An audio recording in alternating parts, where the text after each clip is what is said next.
Hey, everybody, Kevin here with Pursuing Pixels, and welcome back to another edition of Save It for the Cast, and you know the drill by now. In just a little bit here, I'm going to kick the ball over to John, Randall, and I for some video games chit-chat per usual. As always, we're kind of all over the map. I guess not always, but this week, once again, we're kind of all over the map. We talk a little... kind of spinning off of some of the random games that I've scooped up at the game shop recently, like we talked some PS2, a little bit of Pokemon pinball on the DS that never happened from the team that made the Metroid Prime pinball game. Now, we don't really dig into that or anything, but we just kind of spin off talking a little pinball. I've been on a little bit of a Sega kick lately. We talked some light gun games. A little bit of Switch 2, a little bit of Wario World, or not even really. We're just kind of all over the map. We basically just touch on all these games and all these things that I've mentioned so far. You know, no deep discussion or anything like that. Although we do dig into a little bit of Sega and light gun and stuff like that. So, and even the Umihara Kawase series, which I scooped up one of the games in that series on the Switch, which for whatever reason, they're still kicking those games around. So, before I kick it over to that in just a little bit here, I'm going to rattle off some of the games that I've been playing here, and I think I'm going to keep it kind of in the same vein as the last few weeks, not necessarily like the super cheap, $3 games, but just going to talk about some indie games that I've scooped up recently on the Switch. The first one that I want to give a shout out to is called Dunkadillo, all one word, and it's this 2D platformer, I guess 2.5D. It's got some kind of low poly, almost PlayStation era and 64 era looking graphics, a little bit smoother than that, but for lack of any other kind of touch point or comparison, it's definitely kind of going for that era. But it's super smooth, and you basically play this little armadillo character that just constantly bounces, and it leans into the dunk situation. They're just these single screen, but not single screen. There's some scrolling going on, but single stage levels that you just have to get to the end of the stage. And then basically you're constantly bouncing at all times. Your armadillo character starts out standing up at the beginning of the stage, but as soon as you press start, you're just constantly bouncing, and then you can do a double jump, or essentially just do a jump while you're in midair. So you can kind of use that to kind of alter the timing of your otherwise constant bouncing, or you might roll down a slope, because you're not going to bounce if it's on a 45-degree incline or decline. You're going to either roll down it, or if you're going up the slope, you're going to end up rolling back down if you don't have enough momentum. But it's just a super charming game, and then the end of each stage, there's just a basketball hoop, and your armadillo, when it rolls up into a ball, if you don't switch characters into a new character skin or whatever, you just are basically a bouncing basketball unless you do your double jump. And you just have to get through the hoop at the end of the stage, and then otherwise there's a collectible card on each stage, which I'm not sure if those, some of the characters that you see on the cards are character skins or whatever that you can unlock. So I don't know if collecting those unlocks them, or if you have to just beat a certain number of stages to unlock different characters, because there were cards I had and then characters that I didn't have, but there were definitely cards that characters that I had that matched the cards that I collected. So not 100% sure how that unlock system works, but they don't have any extra abilities. It's just a new skin that you just might okay, now my character looks like a watermelon instead of a basketball. So I think that's just one of the other ones that jumps to mind. I'm trying to think of a few others, but nothing's coming to mind at the moment. But I recorded a video for that one the other day, and then actually went right on to record a video for a game called Mute Crimson DX. And I'm really glad I went back and recorded a video for this one, because when I first picked it up, it was on sale for, I think, 2/3 off. So it was $5 instead of 15. And same with Dunkadillo. I grabbed that for $3 instead of 10. But back to Mute Crimson here, I've seen it on sale for about half off a few times. So seeing it for $5, I was okay, I got to just scoop this up at this point. And it's a 2D, almost 1-bit, but they throw a splash of color in there, here and there, some red and yellow. But otherwise, it's a black and white, almost 8-bit, somewhere between 8 and 16-bit era, pixel art. And it's kind of like a Ninja Gaiden-esque, for lack of a comparison, in the sense that it's a 2D ninja action side-scrolling game, somewhat leaning into that NES era aesthetic. Although it's definitely got its own, I said this during the video as well, it's got its own, it's leaning into a retro era, kind of situation, but it's definitely not it doesn't look like an NES game or anything like that. It kind of, if anything, it looks a little bit like a Neo Geo Pocket game or something like that. Not that I ever had one of those, but just to like compare it to, some of the other games that I've seen over the years. It definitely doesn't look like an NES or Game Boy or any of the like go-to, nostalgia eras of 8-bit or 16-bit gaming. But the gameplay, like I said, I'm glad I went back to this one because right off the bat, like you have a double jump and the jump just feels like a little bit weighty, whether you're doing just like your regular jump or your double jump. And then also you can, like in Ninja Gaiden style, you can like jump onto the wall and you just instantly cling to it. And then you can kind of climb up the wall. And then when you jump off of the wall, you do like this really dinky little jump where otherwise you have like a pretty big, like, you do like a bunch of somersaults while you're, in true ninja fashion while you're doing your jumps. And it just like, I don't know, it feels like you have this huge jump that takes a little bit of getting used to. And then when you're, doing these wall jumps back and forth where you're like climbing, up, scaling up these walls, almost like Celeste style. There's no like meter to how long you can cling to the wall, but you can just like climb up as much as you want. And then you kind of just jump back and forth to avoid the spikes or whatever might be on that particular vertical challenge or whatever. It's nothing crazy, but just the fact that your jump doesn't really have a lot of verticality when you're jumping off the wall just takes a little bit of getting used to. But nonetheless, it's just like a really fun hack and slash. Like it's one of those games that for whatever reason, like after I recorded the video, like I stopped recording and I just kind of kept playing and like I would die here and there and just keep playing, keep chipping away. I'm playing on the standard difficulty, which just is like basically like there's checkpoints along the way. If you die, you go back to the checkpoint. Otherwise, there's like an easier difficulty that has a rewind mode. I think there's a limit to how long you can rewind or, how far you can go back. But you can definitely, if you die or if you make a mistake or whatever, for whatever reason, you can hold down a button and rewind the game. So I like that it has that option and you can switch that at any point, which is great. I do kind of hate when I'm like presented with that option right at the front of, right at the beginning of a game that says like, hey, what mode do you want to set it? You can't change it later. And then I might get, an hour into the game and decide, I wish I would have set it to the other thing, but I'm either going to be stubborn and plow my way forward because I don't want to replay that hour of game, that intro, tutorial or whatever again. Or I'm just going to, start over and be frustrated the whole time and then probably not actually get further into the game. So a little bit of a double-edged sword there. But yeah, Mute Crimson DX, I feel like just is, allowing you to switch it up on the fly is perfect and really having a good time with that one. I'm about 2 like worlds through the game. The boss battles are great. The music's great. It's just a ton of fun.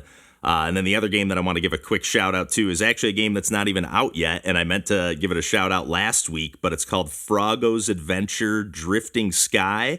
And I talked about the first game in this series in the past called Froggo's Adventure Verdant Venture.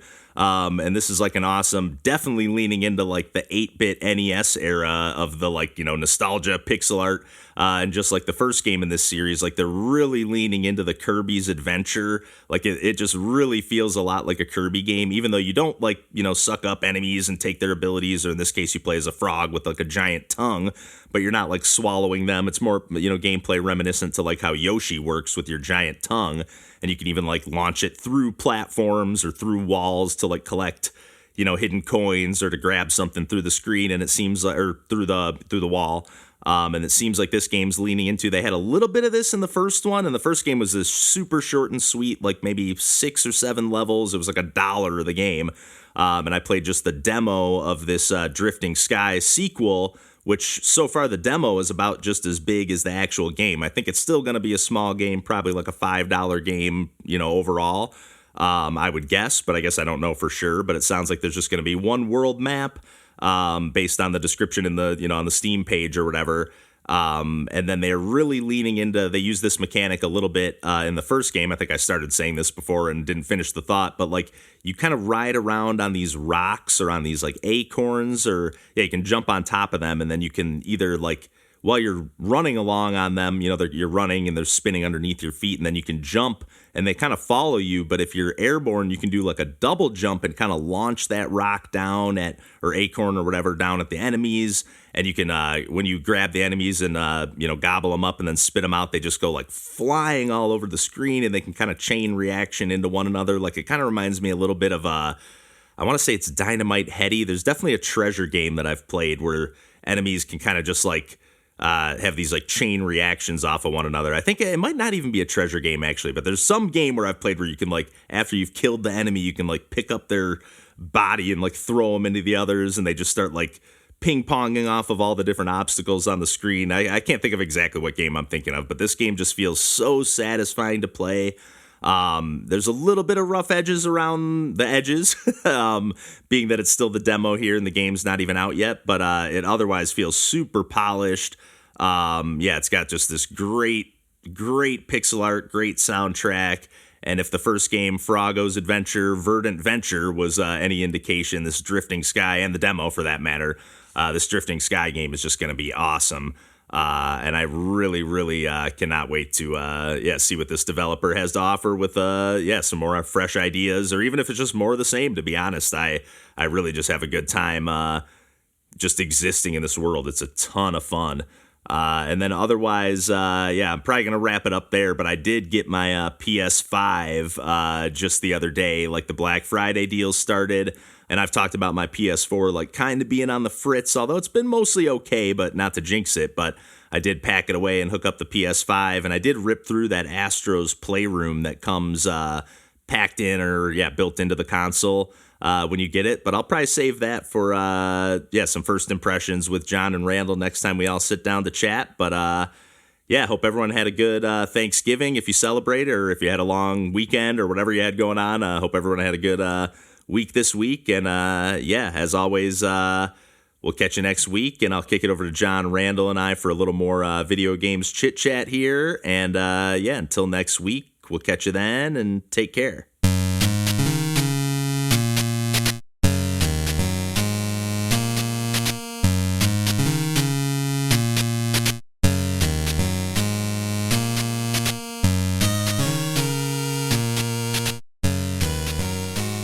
I just bought a couple of weird games today. Or no, I should just say one weird game today. I just played a couple of the games that I bought today. I bought Ratchet and Clank on the PS4, which is like weirdly, it's like a remake of the first game, but also like kind of a tie-in to the movie that they made, which I kind of forgot even happened. I didn't know that they made a movie. Same. No awareness of this. Yeah, apparently, I don't know if it was like a straight to streaming or DVD, but I like vaguely have a recollection of this, but I didn't try that out at all. But I saw on PS2 they had Hot Shots Golf 3. So I was like, I love a good, for $4. So I was like, I love a good, arcade golf game. I played just like 3 holes of that. Kind of annoying in the sense that like it really relies on like those PS2 pressure sensitive buttons. So I don't know if my PS2 controller is just not like quite as touchy as it should be, or like, it's lost its touch a little bit. Yeah. Because like when I'm trying to zoom the camera, like it's supposed to register like how hard you're pushing triangle to like zoom the camera faster, but I really have to like fucking jam it down. Otherwise it's just like tiptoeing forward. And same thing with like aiming side to side. Apparently the D-pad is pressure sensitive as well, which is weird. Huh. But played a little bit of that. But then the weird game I bought, it's this game called Flipnik, Ultimate Pinball. It's like this pinball like adventure game on the PS2 with like these 5 tables, but like very like not true to like, it's sort of realistic pinball physics, but then there's all sorts of crazy shit like flipping upside down, and you're like in the rainforest and there's all these hippos and alligators slamming the ball around. But like I bought it because in the bottom right corner I see it's published by Capcom. So I was like, oh, pinball, Capcom, $8. Like, why not give this game a chance? It looks funky enough. But then I was just doing a little research on it, just checking it out. And it was developed first party by Sony, but published by Capcom on the PS2. Makes no sense. And it was published by Sony in Japan and then published by Ubisoft in Europe. And then Capcom in North America. I was like, what the fuck sense does this make? But it is a weird game. Like all of a sudden, like if you don't like get out of like a certain like thing in time, it's just like, oh, a UFO invasion. And then it just like takes your ball away and game over. I was like, what the fuck is happening? So I got to play a little more to figure out what's going on. But it's an interesting, kind of cool, kind of janky, but I don't know. Relic. See, it was probably like a budget title at the time, like probably like a $20. Well, those are fun to see, like yeah, especially so unique. I'm like in the mood for like the golf games, pinball games, like anything that's just kind of like, especially pinball that's not just like, oh, here's a video. Nothing wrong with like the video versions of the real pinball tables, but like it's cool to play stuff that's like, this is only possible in a video game version of pinball. How did the physics speaking feel? of, the ball when it moves around feels okay, but the way when it flies off the flipper is not particularly satisfying. And it also forces you to use like the D-pad to use the left flipper and then circle to use the right flipper. So you're not like, naturally I just want to use like the flippers. Yeah. Or the shoulder buttons. Yeah. So a little bit odd on the way it like controls and like a little bit funky, but it's not bad. But speaking of video game pinball, if you guys want to get disappointed about a game that never happened, apparently the people who made Metroid Prime pinball on the DS were working on a Pokemon pinball sequel also on the DS that was going to tie into like Diamond and Pearl, I think, or whichever. That would have been great. The games were of that generation, and I guess it was going to be like way more expansive than the first game. And I was just like, oh, why did that get canceled? That would have been awesome. Oh man, just knowing how much I got hooked on that Metroid Prime pinball. Oh yeah, they nailed it. Oh man. And how good, like, the original concept for the Pokemon. Great. Oh, yeah. Already well-vetted concepts for combining those two ideas. Yeah. Dang. So, just make them man. Now. Like, I know. Honestly. Sometimes I'm just like, just because it got canceled before doesn't mean you can't bring it back. But, yeah. Just been loving doing some collecting again, though. It's been getting my juices flowing, even though I'm... not every game's been a winner, but it's fun. It is fun. Yeah, I will say it's going to be for like Tina's birthday, this going down the coast thing, but like where we're going, I know there's a well-rated retro game store there. I'm like, yeah, that's going to be something for me. It's been a while since I've gone to one. And I didn't go to the Retro Game Expo this year, so I'm just like I'm jonesing for it a little bit. It's time. Yeah. Buying shit online is just not the same. It's just not. It's not. And not just even. like random weird finds. Like I'm looking at my my price charting list here, and like one of the games I grabbed the other day. I've been on like a big Sega kick. Like anytime I see anything that's published by Sega that isn't like a anime JRPG or just something that I know this is not for me. Like picking up stuff that I thought I had. Like I could have sworn I had a copy of Ghost Squad. No. On the Wii, and I never picked that up, so that was like $7 or $8. Oh, that's and then I got easy a copy. Money. Yeah, and then I got a copy. I don't know if you remember this game, Randall. You probably have it, being a Sega guy. That game, Alien Syndrome, that was on the Wii. I've got the DS version. Oh, interesting. I didn't know they had. Assuming that I'm thinking of the correct thing. It was kind of like at least looking at the back of the box, it kind of looked almost like a Gauntlet style dungeon crawler. Twin stick shooter up to 4 players. But anyways, they had a sealed copy for $4. So I was like, I might as well just snag this. Wait, maybe I'm thinking of something different. What did you buy this on? On the Wii. Wow. I feel like it was like an earlier game. Like I feel like I just remember when it came out when we worked at Best Buy, like people saying like it was halfway decent. It might have been another one of those games, too, that wasn't like a full $50 game. It might have been like a $30 or $40 game. And like, it's got multiplayer. Like, I don't know. But I figured for $4 for a sealed copy of the game, like, why not snag it? That's unbelievable. Like, that's amazing. Yeah, it was the same price as all the used was. copies. I do not have this. Oh, nice. Yeah. Yeah, if I ever unwrap it, I'll let you know. Let you know if it's any good. But yeah, I got all kinds of weird stuff. Like, are you familiar with this game, Randall? It's I have no idea if I'm pronouncing this correctly or if this is what it was called.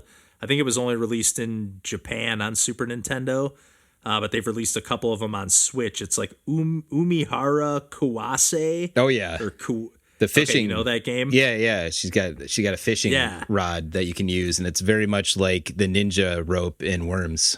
Yeah, in the way that it works. Yeah, there's a new one on Switch called like Umihara Kawase Fresh. Oh, and then there's like a kind of like 4-player like Smash Brothers looking style one, like not Smash Brothers exactly style gameplay, but it looked very just multiplayer focused. They had both of those at the shop the other day, but I only ended up grabbing the single player one. Nice. Partially because it was used and it was published by Nicalis. So I was like, I'm not going to give them any of my money directly, but if somebody else already bought it, then it's, not doing any damage. So that's a good call. And I played a little bit of that one, and it's like kind of janky and kind of terrible, but it's like kind of relaxing and like weirdly addicting. I don't know how to describe it, but I was like speaking my getting language hooked on it for a minute. Yeah, it kind of felt like a John game. You're kind of like just running around. Like it reminded me in a weird way of Battle Chef Brigade, just a tiny bit, because you're like going out and you're like collecting ingredients, and then after like each run, you just get like these little missions. But the whole game is like this giant map, but it just like selects like a chunk of it, and it's just like, oh, go deliver this package to this person, and then you deliver it and you collect things along the way, and then you can just like craft, potions or healing things for the next run, or I forget. I didn't get too deep into it, but just pretty charming and kind of janky, but kind of awesome. And because it's published by Nicalis, there's like some cave story tie-in with like you can play as like Curly and stuff like that. So, it's interesting. It's published by Success Corp for Steam, and interesting. But so yeah, like it feels like it's like that other title you were talking about, where it was like, oh, it was released by Capcom for this like region, like yeah. Oh my God, could just be like a physical thing, or even the weirdest thing is like that Capcom Arcade Stadium that's getting a physical release, and that's like getting released through limited run. And everyone, I was like reading online, everyone's like, why is Capcom not just releasing this themselves? Like, yeah, like everyone's like, now we're gonna get this in 2028. Like Capcom could have this out, way sooner or something like that. Just kind of odd. I guess it's more of like a niche. Yeah, not a game that they can like mass publish, I guess, but I imagine they still probably just reached seems out. Like Limited Run probably reached out and is like, hey, we'll do this for you, sort of thing. Is the way I bet. Okay, so I'm looking at you're probably right. All of these Umehara Kawase games, and it looks so much like Cave Story, like in a way that definitely feels like Cave Story was inspired directly by this. It goes back to like Super Nintendo days, the series. Yeah, I was just gonna say I got to check out that Super Nintendo one. It's the one that I've always like had on my list to get on an emulator and download it. I know I bought the 3DS version. I don't know if I own any of the other ones. I didn't know there was a 3DS version. Yeah. Yeah, there's at least 2 on Switch. And I think that's all, but there, for sure at least 2. And I'm ticked. I went back to one of the game shops I was at the other day. 'Cause I think I might have told you guys they had that copy of Kirby on Switch 2 for $55. Yeah, that's and I was like, oh, steal. Yeah, I was like, I'm gonna go back and see if they have it, because I was like, if I grab that, I can give my other copy to my nephew, and then I'll definitely be happy with that. And I went, and they still had it, but they repriced it. They must have realized that they they priced it as like it was the regular Switch game. Now it's 65 instead of 55. I think it might have even been 70. Ugh. And I was just like, no chance. No. I was ticked I didn't buy it that day, because I was pretty close, but I was already buying like a good stack of games, and I was like, I don't need to add another $55 to this. They were all pretty cheap. Like it was like, I think that day I bought like Alien Syndrome for $4, but I kept like adding. They had I forget what Shantae it was. I think it was Shantae the Half Genie Hero on PS4, and that was like sealed with the CD soundtrack like wrapped up in there as well. And I was like, oh man, for $17 I should buy this, because the used copy was the same price. But I was like, those Shantae games, like I like them, but I also don't like them as much as like some of them I don't like as much. Yeah. And this one looked like it had a lot of the elements that I don't like. Like I don't know if the original one has this, but where you can like you're walking along the town, and then there's like you're in a level, but it's more of like a town environment, and then there'll be like a gap in the wall, and you can press like up and like walk into the depth of the level, if that makes sense. Mm-hmm. Like there's like I don't know, I just like it just gets too confusing to keep track of the levels at a point, and I'm just like, I don't know, I just get sick of it. I just want to side scroll my way around. Metroidvania is about the most exploration I want to do. I don't want to be like diving layers into my parallax scrolling. I don't think Half Genie Hero is necessarily one of the best ones from what I remember. I think Pirate's Curse is the one most people point at. And although I did grab the Game Boy Advance one that they like had developed but never released in its day, and then did that. So I did grab that. I almost grabbed that too. They actually had a copy of it. I don't know if it was sealed or if it was still, or if it was unwrapped or whatever, or if it was used or whatever, but it looked like in perfect condition. And I think it was only like $45, and it was in that big, like actual Game Boy Advance looking box, you know?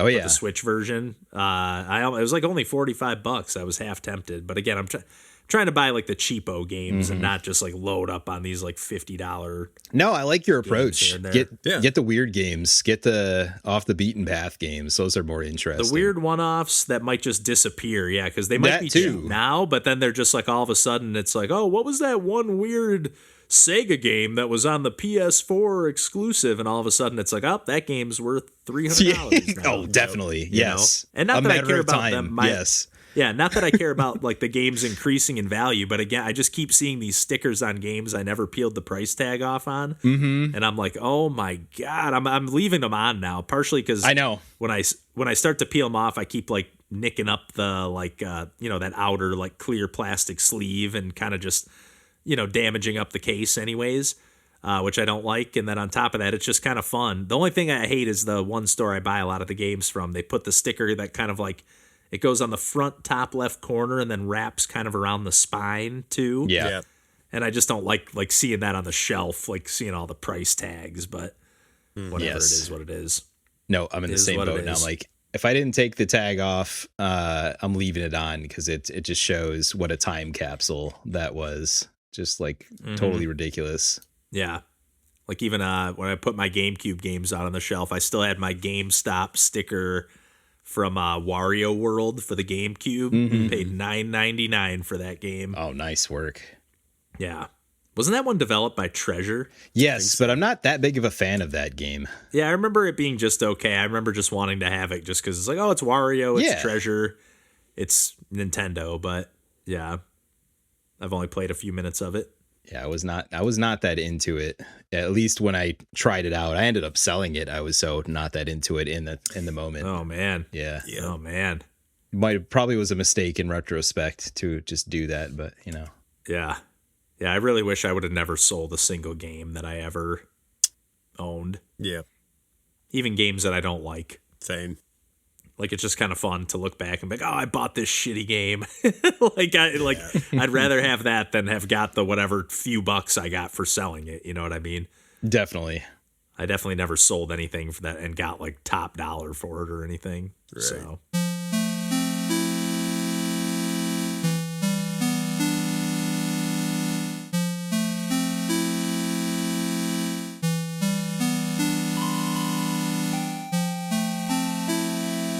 I've also seen that Mario 3D All-Stars has been coming down in price. I don't know if it's because that new Galaxy 1 and 2 collection came out.